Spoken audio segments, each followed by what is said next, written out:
They laughed at Themba, a poor, sick father struggling to survive. Little did they know, behind that frail body hid a secret billionaire whose fortune could change everything. What happens when the truth comes crashing down? Will his children forgive those who betrayed him? Want to know how a broken family rises from shame to power? Drop your thoughts in the comments and don't forget to hit subscribe for more incredible stories like this. The sun had not yet risen fully over the hills of Mbale, but the red dust of the village roads already danced in the wind. Chickens clucked and scratched the earth, goats bleated, and old Baba Kwame Okoro sat alone under a mango tree, coughing into his ragged shawl. His hands trembled as he brought a rusted tin cup of tea to his lips. The tea was bitter, made with dried leaves and no sugar, just like his life now. Once, he was a schoolmaster, a man of words, a builder of minds. But now he was forgotten. His daughter Zola, who once used to braid her hair on his lap, hadn't called in over a year. His son Ao, whose school fees he paid with his own hunger, hadn't visited since he got his position in the city government. They had forgotten the man who taught them to walk barefoot to school, the man who fixed their broken sandals with rope, who stayed up late grading papers under a kerosene lamp just to keep the house running. Now they lived in Kampala, in glass towers and driving shiny SUVs, laughing at dinner parties about how their father still refuses to leave that dusty village. That morning, Baba Kwame reached for a small wooden box under his sleeping mat. Inside were yellowed papers, one of them with the letterhead of Afrinova Technologies. It bore the signature of Dlamini Kumalo, now one of Africa's most powerful tech tycoons. The letter was old, but it was real. It read, "To Baba Kwame Okoro, thank you for believing in a dream no one else did. Your early investment and wisdom saved me. As agreed, 15% of Afrinova belongs to you, forever. Yours in trust, Dlamini Kumalo." Baba Kwame touched the paper gently. His hand, dark and wrinkled like the bark of an acacia tree, trembled. He could feel the fever again. His stomach had been empty for 2 days. The pain in his chest was getting worse. He folded the letter and placed it back in the box. "God," he whispered, "do not let me die before I see the truth of my children's hearts." He tried to stand, but his knees gave in. He collapsed onto the dusty ground, his breath shallow. The chickens scattered. A child nearby screamed. Within minutes, the villagers had gathered. Some carried him to the small health center at the edge of the village. The nurse said he had to go to the city, but they had no ambulance. Only one thing could be done. A neighbor sent word to his children in Kampala. 2 days later, a shiny black SUV rolled into Mbale, stirring dust and judgment. Out stepped Zola, in high heels and designer sunglasses, and Ao, talking loudly on his phone. They did not run. They did not cry. They walked toward the clinic like strangers visiting a museum. Zola frowned. "This is where he lives. In this hut of suffering." Ao scoffed. "He should have sold that stupid land. What's the point of being this poor?" Behind the cracked window of the clinic, Baba Kwame heard every word. His eyes, heavy with sadness, closed slowly. But the world had not yet seen the storm he was about to bring. The clinic was dim and smelled of alcohol and old rust. Baba Kwame lay on a narrow bed with a faded blue sheet, barely breathing. A cracked four dripped slowly into his arm. Around him, the nurses whispered in Luganda, shaking their heads. They knew who he was. A kind man, an educated man, but forgotten. Abandoned. Zola and Ao stood at the doorway, still dressed like they'd stepped off a runway. Zola wore a gold necklace thick enough to buy the entire clinic. Ao had a Rolex on his wrist, probably fake, but polished to blind. "Why are we even here?" Zola muttered, crossing her arms. Ao looked around in disgust. "Let's just take a few pictures. Pretend we care. Post them online. #FamilyFirst. Then leave." Just then, Mzee Baiko, an elder of the village and Baba Kwame's oldest friend, stepped into the room. His back was curved like a bow, but his voice was sharp. "You children disgust me," he said. Ao rolled his eyes. "And you are?" "I'm the one your father shared his secrets with," Baiko said, pulling out a faded envelope from inside his tunic. "This is the will your father wrote 5 years ago. He gave it to me for safekeeping. And today, I'm going to honor that trust. Zola snorted. Will? What will? He has nothing but dust and goats. You think he has nothing? Baiko chuckled bitterly. Then let me educate you, children of mirrors and noise. He opened the envelope slowly and began to read aloud. To my children, Zola and Ao. If you are reading this, it means I am either dying or already dead. You left me in poverty, despite what I gave you. But I forgive you, because I was never truly poor. Years ago, I gave my last salary to a student named Dlamini Kumalo. I told him to follow his dream. In return, he gave me shares in his company. That company is now worth more than $900 million. I own 15%. I never told you because I wanted to see what kind of people you would become when you believed I had nothing. Ao's phone slipped from his hand. Zola's mouth fell open. That's impossible, she whispered. Mzee Baiko raised an eyebrow. You sure? You mocked a man you thought was poor. But he has enough wealth to buy every building in Kampala. Zola rushed to the bed. Baba, I'm here. I've come back for you. But Baba Kwame didn't move. He was asleep, or something darker. The machines beeped slowly, rhythmically. His breath shallow. Ao knelt beside him. Baba, forgive us. Please, we didn't know. Mzee Baiko folded the will and tucked it back into his tunic. You didn't know because you didn't care to look. At that moment, the door burst open, and in stepped Dlamini Kumalo himself. Tall, dark-skinned, with a suit worth more than Ao's entire apartment. He walked straight to Baba Kwame, knelt, and kissed the old man's hand. My teacher. My father in all but blood. Zola and Ao stared in stunned silence. And Dlamini turned to them, voice cold as iron. Let me show you what happens to those who laugh at greatness, when it wears the clothes of poverty. Dlamini Kumalo stood between the stunned siblings like a wall carved from granite. His expression was unreadable, eyes sharp and calculating as he took in their designer clothes and panicked faces. You too, he said, voice calm but full of weight, turned your backs on a man who raised you with his bare hands. And now, you grovel because you smelled money. Wait, this must be a joke, Zola said quickly, her voice trembling. You're trying to teach us a lesson, right? Dlamini turned to her slowly. The only lesson here is consequence. Mzee Baiko stepped forward, laying a wrinkled hand on Baba Kwame's chest. He is stable now, but he's fading. If you have anything to say to your father, say it now. Ao looked at the old man, his lips dry, hands motionless, breath soft as silk. And in that moment, regret hit like thunder. Not because of the money, but because in chasing the world, they had lost their soul. Baba, Ao whispered, dropping to his knees. I don't deserve forgiveness. We were blind. Please, just let me make it right. Zola followed, her tears finally real. You gave us everything, and we gave you nothing but shame. Behind them, Dlamini's phone rang. He answered, said 2 words, then hung up. He looked to the siblings. The board just approved the transfer. 15% of Kumalo Industries is now being moved into a trust. Not for you, but for the village of Bukaya, the place your father truly loved. A school, a hospital, clean water, everything he dreamed of. Zola gasped. What about us? You. Dlamini raised an eyebrow. You still have your influencer career, don't you? Ao's voice cracked. You're cutting us out. Your father already gave you more than money, Dlamini said. He gave you his heart, and you threw it away like trash. At that moment, Baba Kwame stirred. His eyelids fluttered open, weak but aware. Dlamini, he croaked. Yes, Baba, Dlamini said, taking his hand. I'm here. Everything is done. Just like you asked. Kwame's eyes moved toward his children. Zola, Ao. They rushed to him.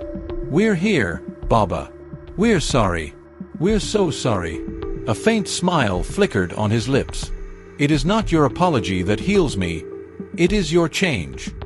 Then his eyes closed again, not in death, but in rest. And as he slept, Dlamini turned toward the window, where the sun was rising over the hills of Bukaya. "This," he whispered, "is the legacy of the lion." News of Baba Kwame's hidden wealth and quiet generosity spread through Bukaya like a brushfire in the dry season. But unlike the world of clicks and comments Zola and Ao came from, the village didn't treat it as a scandal. They treated it as honor. Children gathered in the dusty fields where Kwame used to sit and tell them stories beneath the baobab tree. Mothers remembered the sacks of grain left at their doorsteps when the rains failed. And the elders whispered of the day he paid for the village well without signing a single document, just a handshake and a nod. For them, he wasn't a billionaire. He was Mzee wa Moyo Mzito, the elder with the heavy heart. Zola stood at the edge of the new school's foundation, watching brick after brick being laid. Her pristine shoes were now stained red from Bukaya's soil, and for the first time in years, she didn't care. No filters. No glam team. Just truth. Ao walked beside her, a quiet man now, always holding a notepad filled with sketches of building designs. He had started talking with local engineers, asking what the village needed most. "Did you know," he said softly, "Baba sent the money for this school 2 years ago? He just told them to wait. Said it would be finished after his sunset." Zola swallowed the lump in her throat. He knew he was dying, and he still planned for everyone except himself. Dlamini approached from behind, holding a folded paper. "This is from him," he said. "He left it for you." They opened it together. It was handwritten, shaky but strong.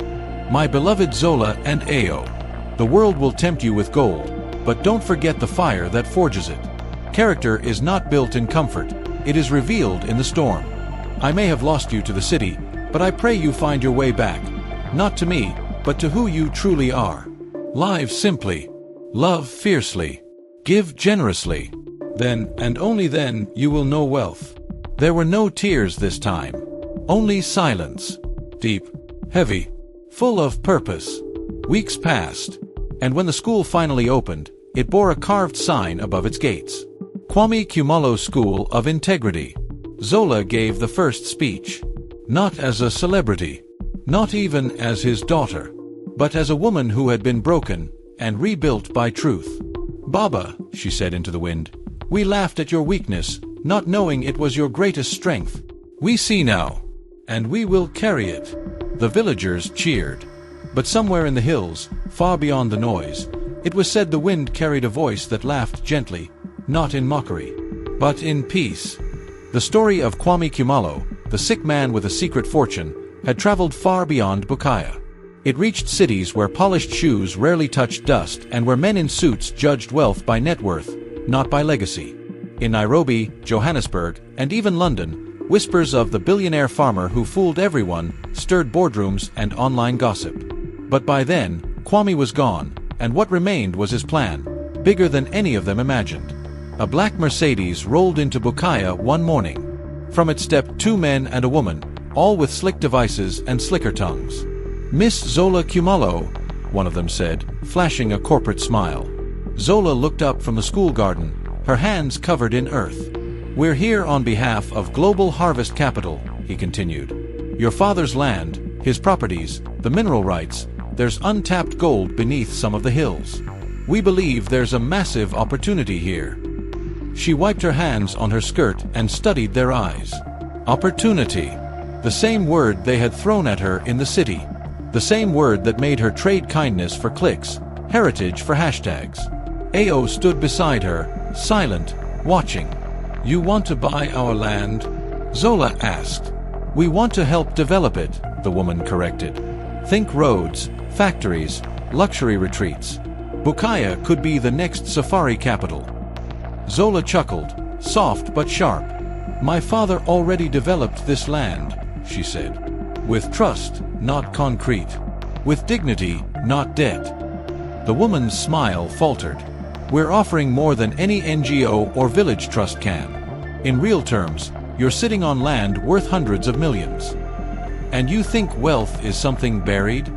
Ao finally spoke. "You have no idea what's already been unearthed here." They left with brochures unopened and contracts unsigned. That night, under the same tree where Kwame used to sit, Zola and Ao gathered with the villagers. They spoke of creating a local farming cooperative owned by the people. Profits shared. Land protected. Dreams planted. The laughter that rose into the sky was the kind that healed. And far away in the city, behind boardroom glass, one of the investors sighed. They really didn't sell? No, came the answer. They inherited more than money. They inherited vision.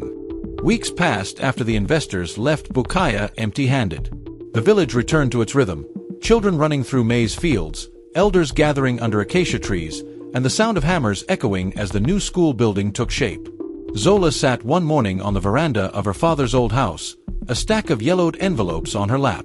These were the letters Kwame had written, never sent, never spoken of, until now. She opened the first. My dearest Zola, if you're reading this, then it means I'm gone. I know I left without proper words, but my time was measured by something deeper than illness.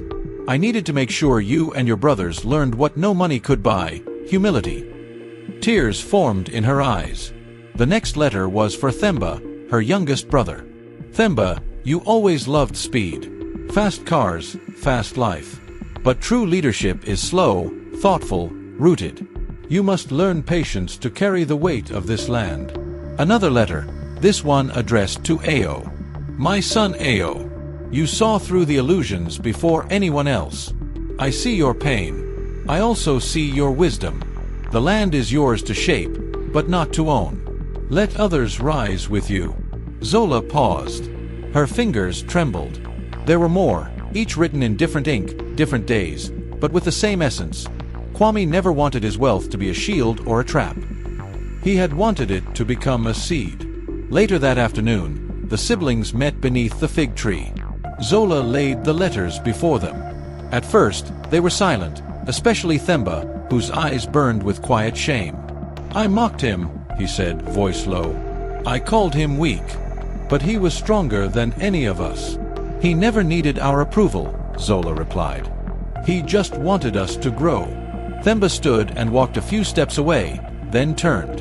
Then let's finish what he started. Let's make Bukaya something he'd be proud of.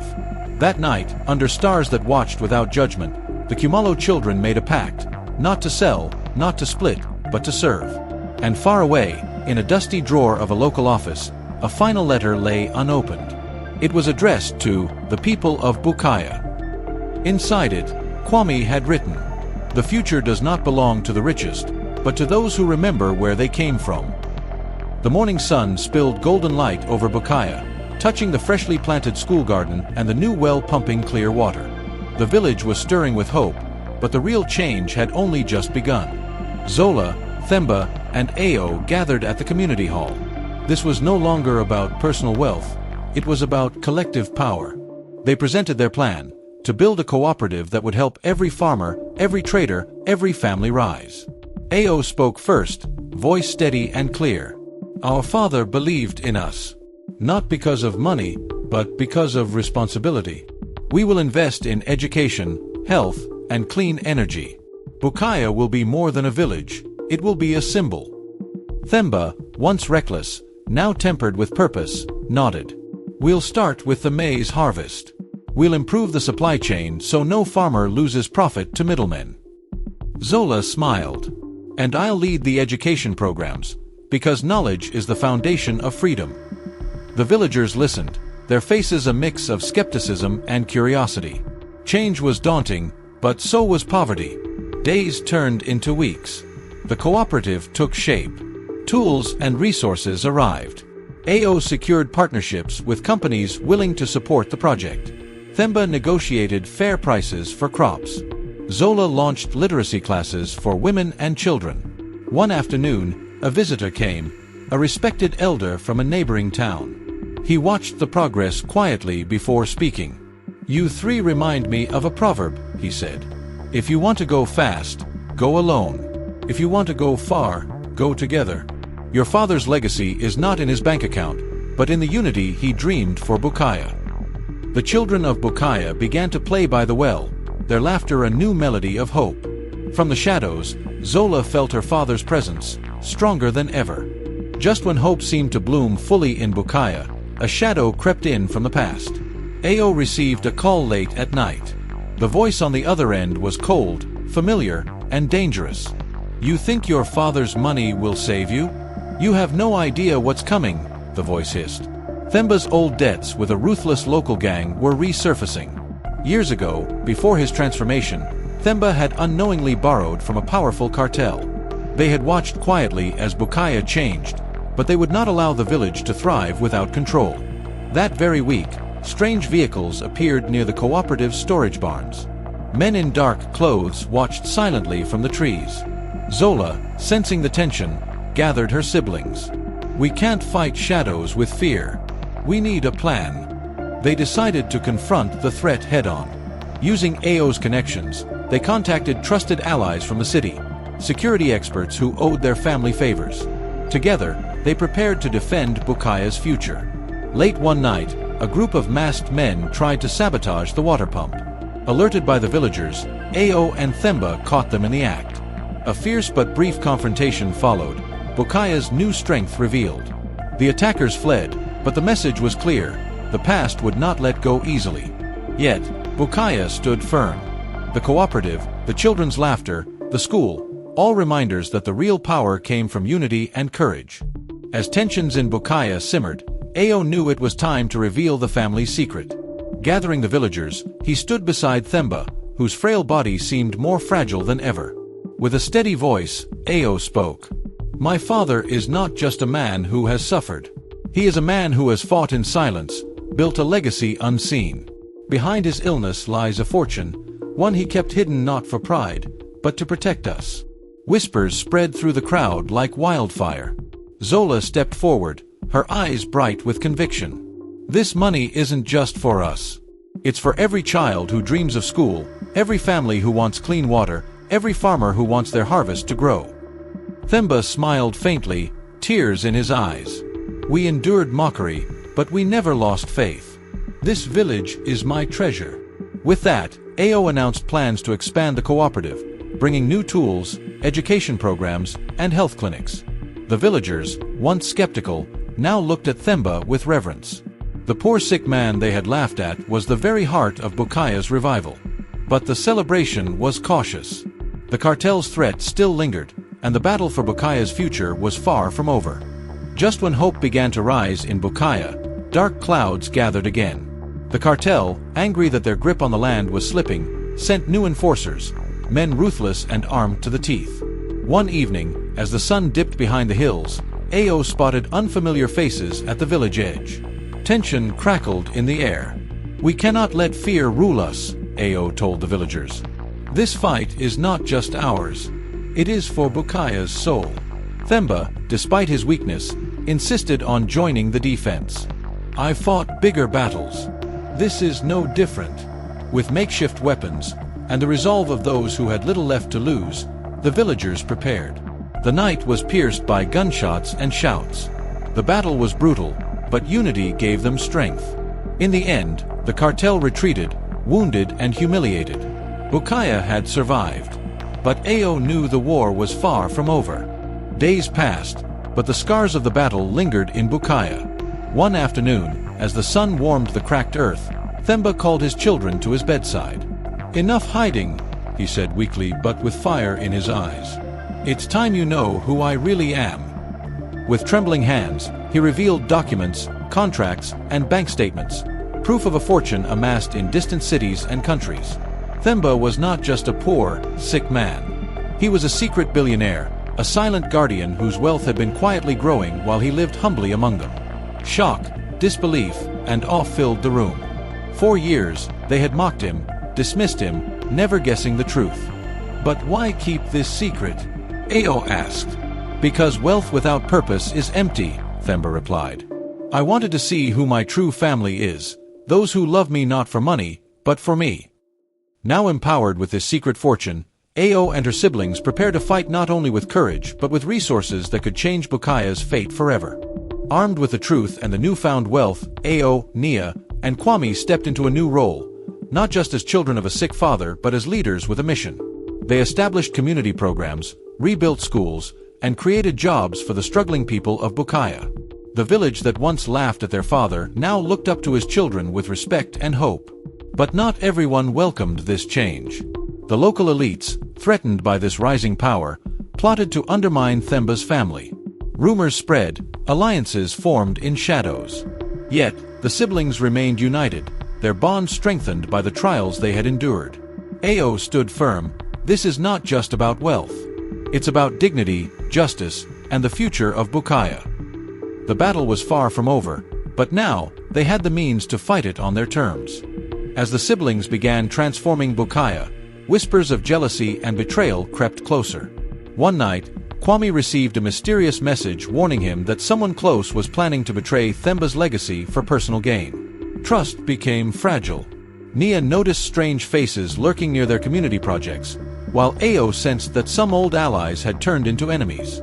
Their father's sickness worsened, but the siblings refused to let fear control them. In a secret meeting, they vowed to expose the traitors and protect their father's name. The line between friend and foe blurred, and every step forward felt like walking through a minefield. Despite the growing threats, the siblings found strength in their father's unwavering spirit. Themba, though frail, shared stories of his youth, how he built his fortune quietly, never boasting, always humble. He revealed the true purpose behind his wealth, to uplift their entire community and erase the scars of poverty. Kwame, Nia, and Ao felt a renewed sense of purpose. They realized that their father's greatest power was not his money, but the love and resilience he instilled in them. With this hidden strength, they prepared to confront the betrayal head-on, ready to protect their family and honor. The final confrontation arrived like a storm. The siblings faced those who betrayed and ridiculed their father, not with anger but with undeniable truth and proof of his fortune. As the secret billionaire's identity was revealed, shock rippled through the community. The very people who mocked Themba's weakness now sought forgiveness. But Themba and his children chose a path of mercy. They used their wealth to rebuild, to heal wounds, and to unite the fractured bonds of family and neighborhood. Through hardship, humiliation, and hidden riches, they found redemption, not just in wealth, but in love, respect, and togetherness. Themba's story became a legend, a testament to humility and strength beneath the surface.